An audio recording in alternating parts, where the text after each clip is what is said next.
Right. ఈరోజు Sirpur constituency Kagaz Nagar పట్టణంలో గౌరవ ఉమ్మడి ఆదిలాబాద్ జిల్లా ఎమ్మెల్సీ గారి ఇంటి వద్ద ప్రెస్ కాన్ఫరెన్స్ ఏర్పాటు చేయడం దీనికి విచ్చేసిన మీడియా కాంగ్రెస్ పార్టీ అధిష్టానం నిన్న హైదరాబాద్లో క్రమశిక్షణ కమిటీ చైర్మన్ గౌరవనీయులు మల్లు రవి గారి ఆధ్వర్యంలో చర్చ జరిగిన తర్వాత సిరిపూర్ కాన్స్టిట్యున్సీ ఇన్ఛార్జ్ రావిసింగ్ గారిని 6 సంవత్సరాల పాటు పార్టీ నుంచి సస్పెండ్ చేయడం జరిగింది. సస్పెండ్ చేసిన తర్వాత ఆయన కాగజ్నగర్లో వచ్చి నిన్న హైదరాబాద్లో కానీ వాళ్ళ కాగజ్నగర్లో ప్రెస్ మీట్ పెట్టడం జరిగింది. దాన్ని మేము ఏదైతే ఆయన ప్రెస్ మీట్ పెట్టడం దాన్ని తీవ్రంగా ఖండిస్తున్నాం. ఎందుకంటే ఒక సీతక్క ఆదివాసీ మహిళ రాష్ట్ర మంత్రివర్యులు పంచాయతీరాజ్ శాఖ మంత్రులు అదేవిధంగా ఉమ్మడి ఆదిలాబాద్ జిల్లా ఇన్ఛార్జి మంత్రులు కొనసాగారు. మీకు అందరికీ తెలుసు, ఇంతకుముందు సీతక్క అనేది ఏ విధంగా ఉందో ఎట్లా ఉందో దాని గురించి నీవు ఆల్తు పాల్తు మాటలు మాట్లాడితే బాగుండదు. మేము ఒకటే చెప్తున్నాం, నీకెందుకు ఎన్నికల ముందు నీవు కాంగ్రెస్ పార్టీ టికెట్ వచ్చిన తర్వాత ఒక వేవ్ రాష్ట్రంలో ప్రజాపాలన ఏర్పడితే రేవంత్ రెడ్డి గారి నాయకత్వంలో కాంగ్రెస్ పార్టీ వస్తుందని రైతులందరూ నమ్మి కూడా ఈ గాలిలో నీకు టికెట్ ఇస్తే నీకు ఆ ఓట్లు ఎన్ని వచ్చినాయి? నువ్వు అది మర్చిపోయి మొన్న ఎంపీ ఎలక్షన్లో మీ మామ కలిసిన తర్వాత మేము కూడా అందరం కాంగ్రెస్ పార్టీకి చేసిన వాళ్ళం. 63,000 నీకు వచ్చినాయి కాదు, నీ మామకు ఒక్కరికి వచ్చినాయి కాదు. మేమందరం కూడా కాంగ్రెస్ పార్టీకి పనిచేసినాం. మేము కూడా గతంలో ఉమ్మడి జిల్లా పరిషత్ చైర్మన్గా పనిచేసినాం. మాకు తెలుసు సీతక్క గురించి. ఇవాళ సీతక్క గురించి లేనిపోని మాటలు, ఆమె ఇంతకుముందు మహేష్లో పనిచేసింది, ఈ జిల్లా అధ్యక్షుడు దాంట్లో మెంబర్గా పనిచేసిండు అనేది ఏదో పిచ్చి వాగుడు వాగుతున్నావో నీకే తెలుసా ఆ విషయం? టోటల్ రాష్ట్రం అంతా కూడా తెలుసు. ఆమె ఇంతకుముందు ప్రజల గురించి దాంట్లో పోయిన విషయం అందరికీ తెలుసు. నీవు ఈ విధంగా మాట్లాడితే బాగుండదు. అదేవిధంగా జైనూరు విషయం మాట్లాడతావు. జైనూరు విషయంలో ఎన్నిసార్లు ముఖ్యమంత్రి దగ్గర గౌరవ షబ్బీర్ అలీ సాబ్ తోటి మైనార్టీలని ఆదివాసులను తీసుకుపోయి సమన్వయం చేసి ప్రభుత్వ పరంగా వాళ్ళు ఏదైనా నష్టపోయిన ఆదివాసులకు కానీ మైనార్టీలకు కానీ మేము నష్టపరంగా ఇస్తామని అది చర్చలు కొనసాగుతూనే ఉన్నాయి.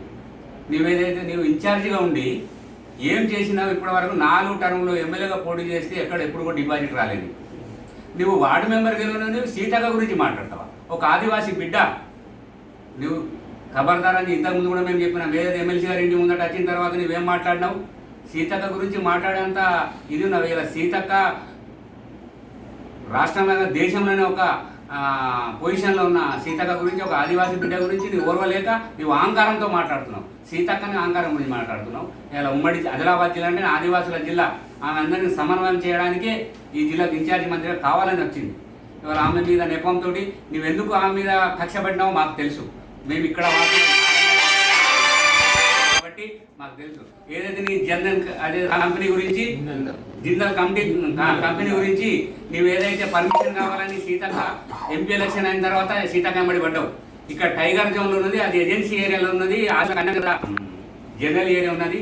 ఆ ఏరియాలో ఇక్కడ ఇస్తే ఇందాని ఫ్యాక్టరీ ఇస్తే ఇందల్ ఫ్యాక్టరీ ఇస్తే కష్టమవుతుందన్న ఉద్దేశంతో పర్మిషన్ ఇవ్వనది నువ్వు సీతక్క మీద కక్ష బట్టి నువ్వు ముఖ్యమంత్రికి నేను దగ్గర అని, రేవంత్ రెడ్డికి దగ్గర అని నువ్వు చెప్పుకుంటా సీతక్క పేరు మీదే చెప్పి ఎంపీ ఎలక్షన్లో నువ్వు ఏం చేసినావో మాకు అందరికీ తెలుసు. ఇక్కడ ఒక డాక్టర్ అని నువ్వు సీతక్క గురించి మాట్లాడేంత మొగుడివైనవా?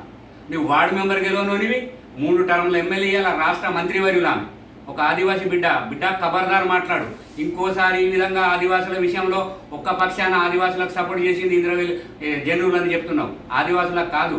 ఎన్నిసార్లు ముఖ్యమంత్రి దగ్గర చర్చలు జరిగి నీకు తెలుసా?